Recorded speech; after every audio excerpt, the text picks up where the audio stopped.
Baik, kita buka dulu. Assalamualaikum warahmatullahi wabarakatuh. Selamat pagi, salam sejahtera buat kita semua. Hari ini perkuliahan terakhir untuk mata kuliah Budaya Tanaman Lahan Rawa. Perkuliahan terakhir yang tanggal 18 Desember 2021. Ya, seperti yang Ibu sampaikan tadi sebelum masuk ini Zoom-nya bukan Zoom Pro, jadi kemungkinan 40 menit akan selesai mati. Kalau memang harus masih ada dibahas, kita lanjutkan lagi. Tapi sepertinya jam Ibu 10 menit lagi habis. 10 menit, 40 menit lagi habis. Karena jam kedua Ibu ini sudah standby dengan kuliah daring, jadi Ibu tidak akan mengambil jam beliau. Jadi kalau memang sudah 40 menit habis, maka perkuliahan sudah selesai. Nah, hari ini kita hanya akan membahas terkait tugas saja, apa yang sudah dilakukan dan apa yang perlu didiskusikan. Karena materi insya Allah bisa dibaca, kan beberapa juga disampaikan. Sebelumnya Ibu share dulu, mungkin terkait ini, apakah terlihat di sini? Kelihatan? Kalau kelihatan tolong direspon, jadi Ibu bisa tahu berarti memang masuk. Kelihatan layar yang Ibu ini, tolong dihidupkan. Kelihatan, Bu. Ya, ini soal beberapa tahun yang lalu, tapi saya akan mencoba untuk mengulik lagi, biar nanti pada saat ujian, soal ini tidak akan saya keluarkan kembali, tapi kurang lebih nanti bahasannya seperti ini. Mbak Vici, ada yang ingin ditanyakan? Raise hand. Ya, silakan hidupkan audio terlebih dahulu sebelum kita melanjutkan yang mau saya sampaikan. Ada yang mau ditanyakan, Mbak Vici?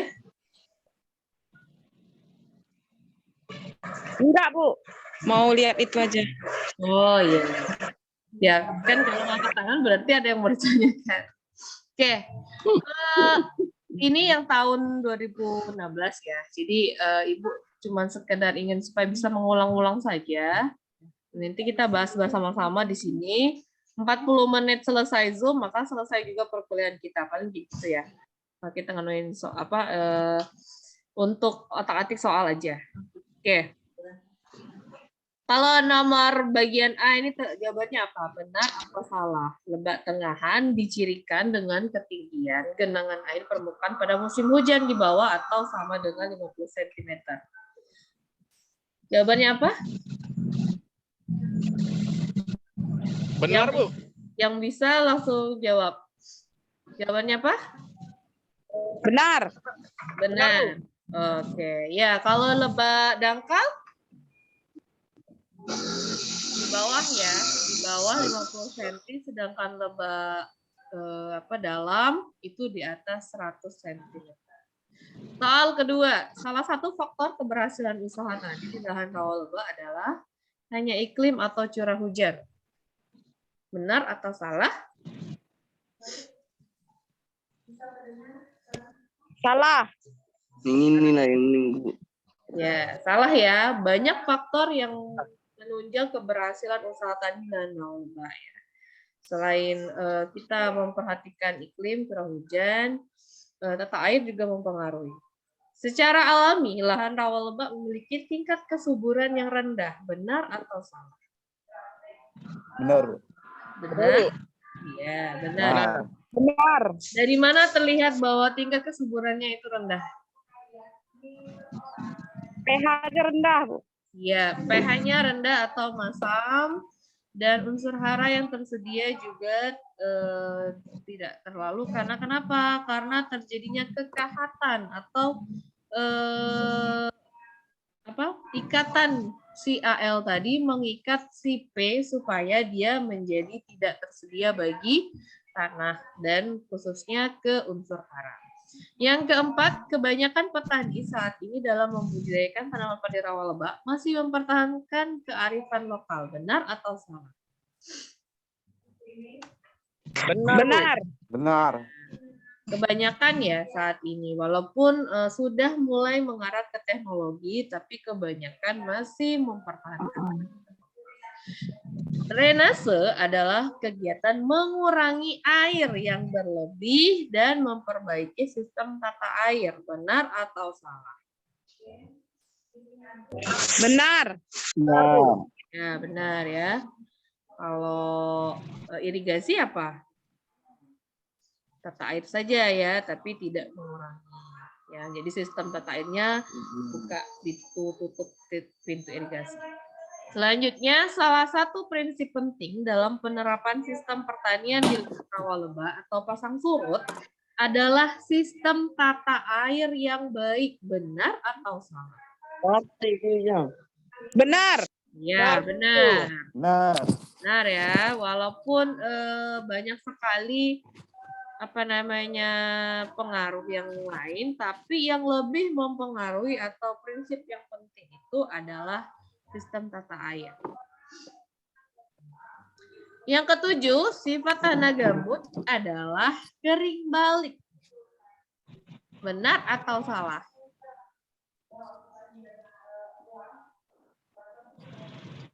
Benar. Yang lain? Salah ya. Kenapa? Yang benar adalah kering tak balik. Ya. Jadi kalau dia sudah kering, itu pasti tidak akan kembali lagi kepada bentuk semula.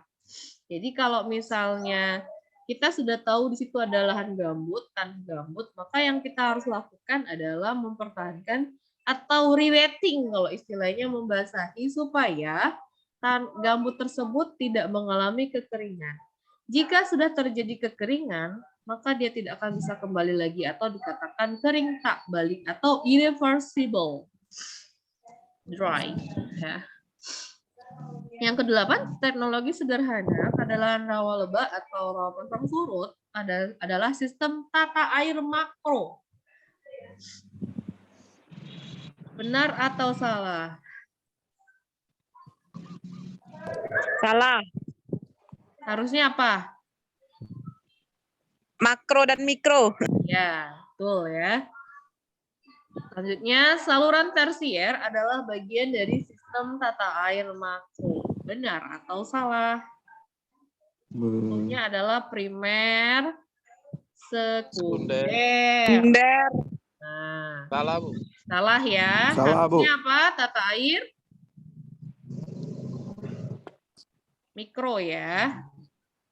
Ya, lanjut lagi. Sistem tata air mikro adalah pengelolaan air pada skala petani berupa saluran quarter dan saluran cacing. Benar atau salah?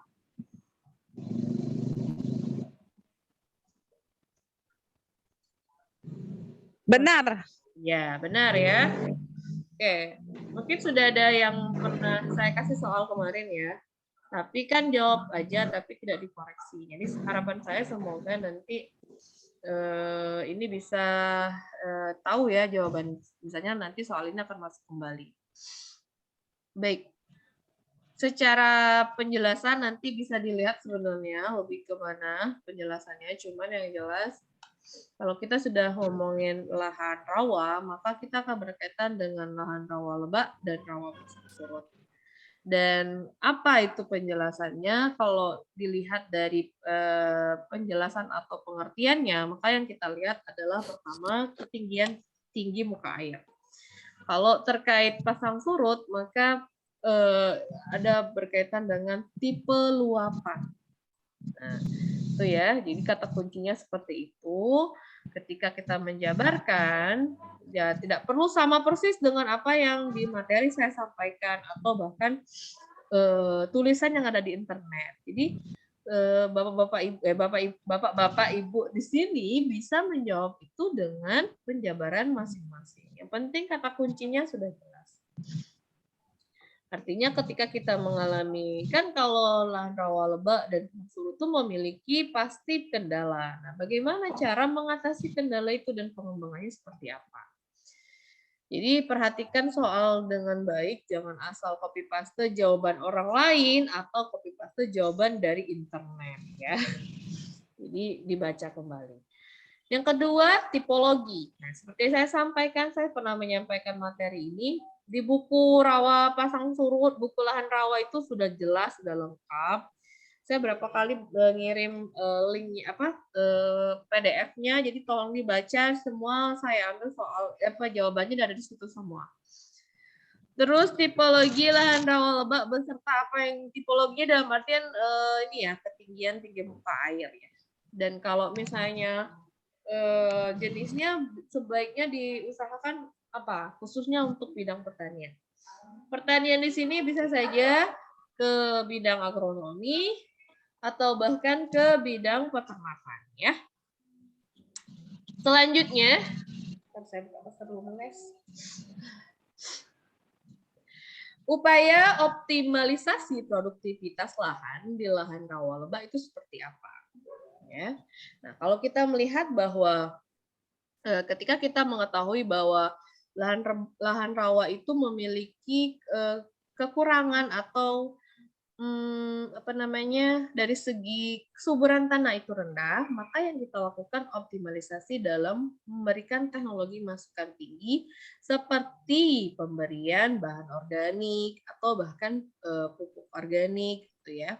Beda ya, pemberian pupuk organik dengan bahan organik beda, atau bahan pembenah tanah atau bahan amelioran beda. Contohnya gini.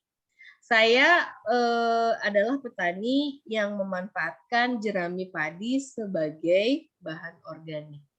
Nah, itu belum dikatakan pupuk organik karena belum dilakukan dekomposisi. Jadi kalau misalnya kita bilang bahwa sudah itu dikasih pupuk organik, padahal belum dekomposisi, belum dilakukan fermentasi. Hanya memberikan sisa jerami padi hasil panen, terus diletakkan di permukaan tanah. Itu namanya memberikan bahan organik saja atau bahkan bahan pembenah tanah. Itu beda ya. Nah, apalagi ngomongin masalah pupuk kimia, itu lain-lain ceritanya. Itu terkait dengan kesuburan tanah. Kalau berkaitan dengan tata air atau saluran, karena di lahan rawa lebak itu juga kan pentingnya ada sumur bor, pentingnya ada tata air, walaupun bukan lahan pasang surut, tapi ketika kita berkaitan dengan iklim, maka kita akan bisa mengaturnya. Karena ini cerita saya sendiri, ketika terjadi musim kering, maksudnya tidak pernah hujan sama sekali, apalagi jauh dari sumber mata air atau sumber semacam kayak sungai kecil, maka akan sulit untuk mengatur tata airnya. Itu penting sekali, apalagi di lahan rawa lebak ya. Nah, hal apa saja yang perlu diperhatikan dalam tata kelola air? Maka yang kita lihat bahwa ada di situ. Maka yang kita lihat bahwa bentuk dari tata air itu sendiri seperti apa? Apakah bentuk dalam hanya sekedar saluran kecil seperti saluran cacing atau quarter, atau berkaitan dengan tata air baik makro maupun mikro. Artinya salurannya juga harus diperhatikan karena ada saluran sekunder, saluran tersier, itu tidak ada pemeliharaan dalam hal setiap ada, kan pasti akan terjadi blooming algae di saluran, beberapa saluran kayak saluran quarter, kayak saluran tersier gitu ya. Itu kan kadang-kadang banyaknya blooming algae, banyaknya tanaman yang tidak dibersihkan, dengan artinya dengan seperti itu tidak akan berjalan tata air tersebut gitu ya. Nah, ini terjadi di daerah rawa pasang surut terutama ya. Terus bagaimana perubahan sifat fisik, kimia, dan biologi tanah pada tanah yang tergenang. Nah, ini yang membedakan dengan tanah mineral atau tanah kering. Ini terlihat bahwa kalau kita sebagai orang tanah, untuk di tanah kering pasti akan berbeda jauh dengan tanah yang tergenang. Contoh, kalau untuk sifat fisik, kita harus tahu dulu belajar dasar-dasar ilmu tanah harus ingat properties apa ya yang kita amati di sifat fisik tanah.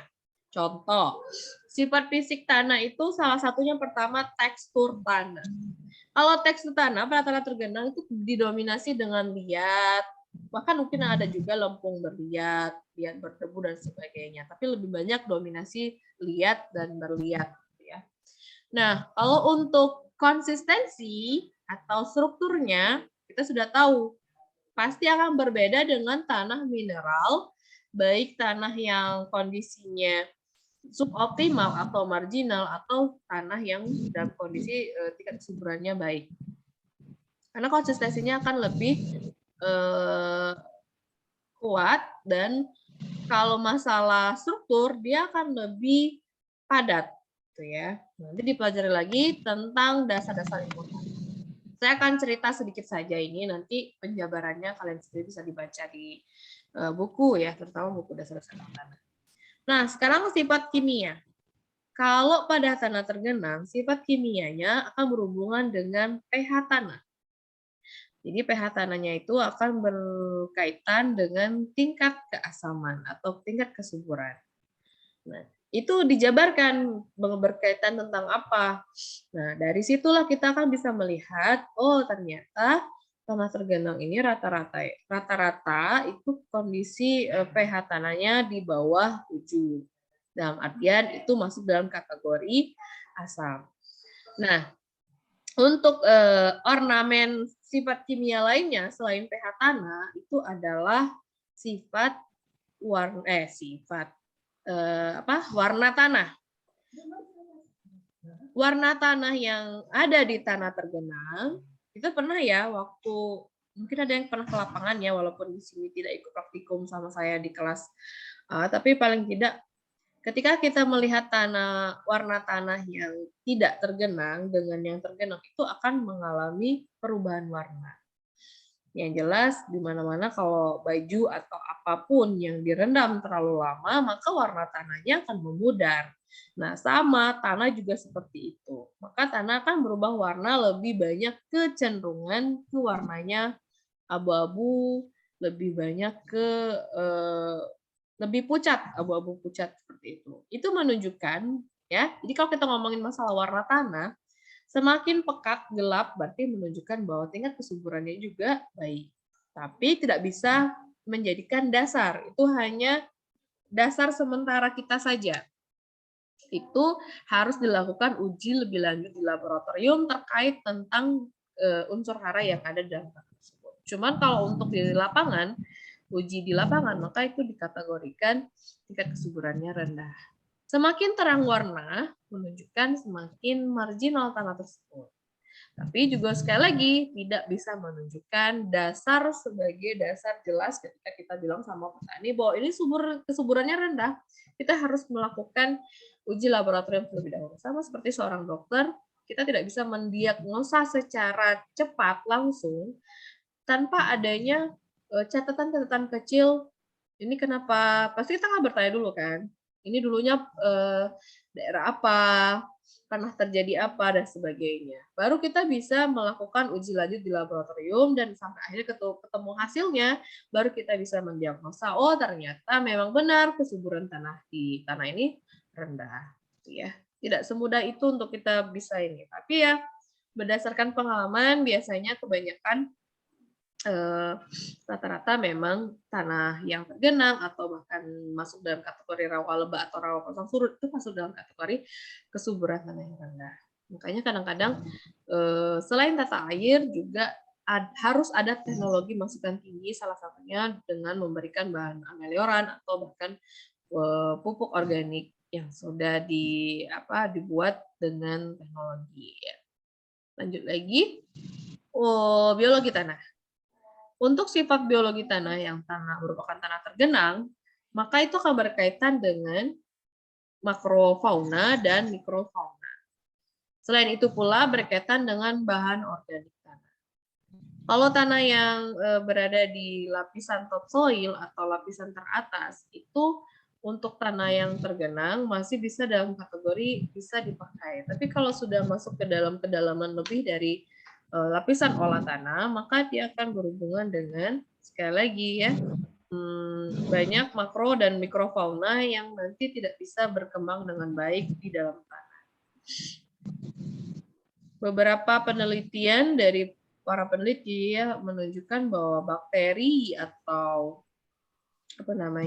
bakteri endofitik yang memang berada di tanah yang tergenang itu memang banyak rata-rata bakteri yang hidup dalam kondisi anaerob ya. Dan ini akan sulit untuk kita bisa lakukan isolasi karena memang tidak semua bakteri bisa digunakan untuk bahan dekomposer atau pembuatan dekomposer.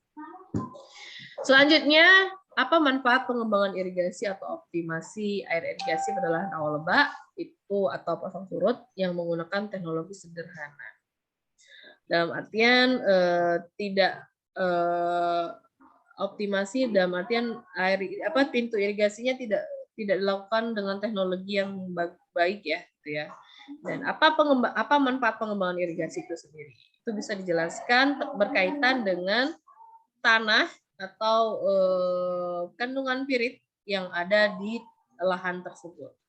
Perlu diketahui, pirit itu adalah FeS2, di mana jika teroksidasi atau kering, jadi di dalam tanah yang tergenang itu ada kandungan pirit. Kalau tanah tersebut mengalami kekeringan, maka pirit akan terbuka dan teroksidasi. Dengan seperti itu, ketika akan melakukan penanaman kembali atau mau nanam, kemungkinan besar akan terjadi keracunan pada tanaman. Makanya kalau di tanah rawa itu kebanyakan rewetting. Memang dipertahankan keadaan pembasahan atau tergenangnya. Supaya apa? Supaya tidak terjadi oksidasi. Lagi ini nanti bisa dijabarkan ya, karena kalau saya jawab semua itu ya, karena ini kemungkinan besar saya akan masukkan, tapi tidak semua soalnya. Paling tidak semuanya tahu apa yang mau dilakukan, mau menjawab. Gitu ya. Ini penjelasannya berkaitan dengan tata kelola air makro dan tata kelola air mikro ya.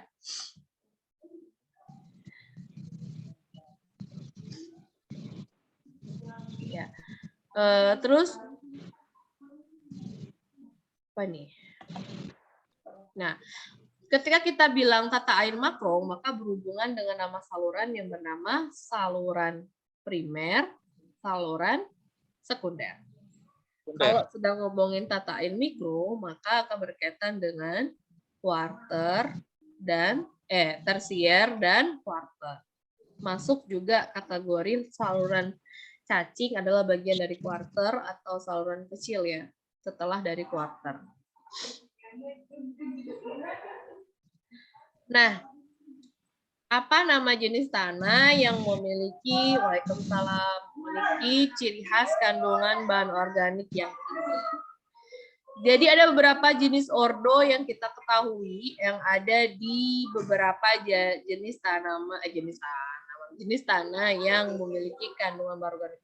Salah satunya adalah histosol.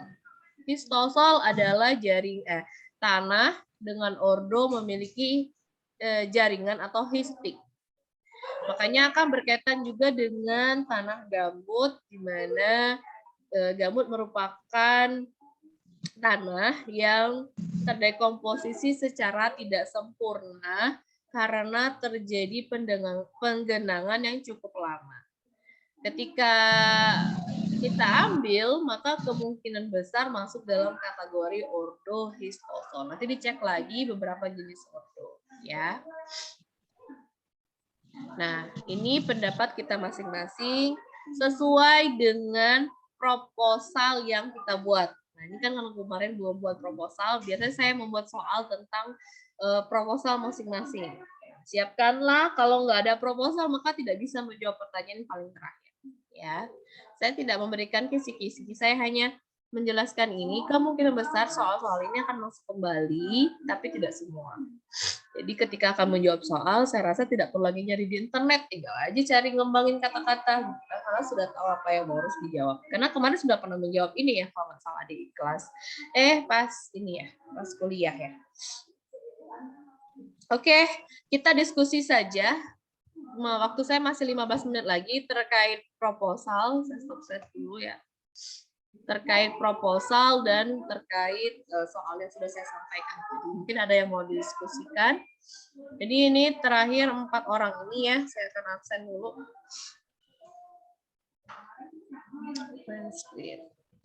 1, 2, 3, senyum.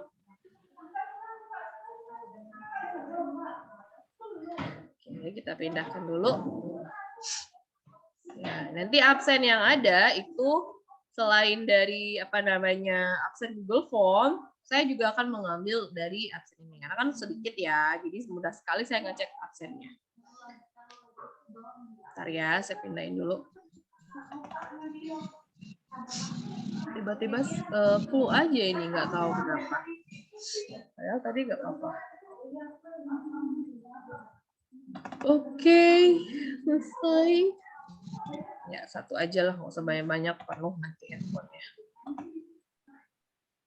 Oke, silakan hidupkan video. Mungkin ada yang mau diskusikan karena kita sudah selesai perkuliahannya untuk tatap muka untuk semester ganjil 2021-2022. Jadi kita akan bertemu lagi di tanggal 21 Januari kalau nggak salah ya, lupa saya.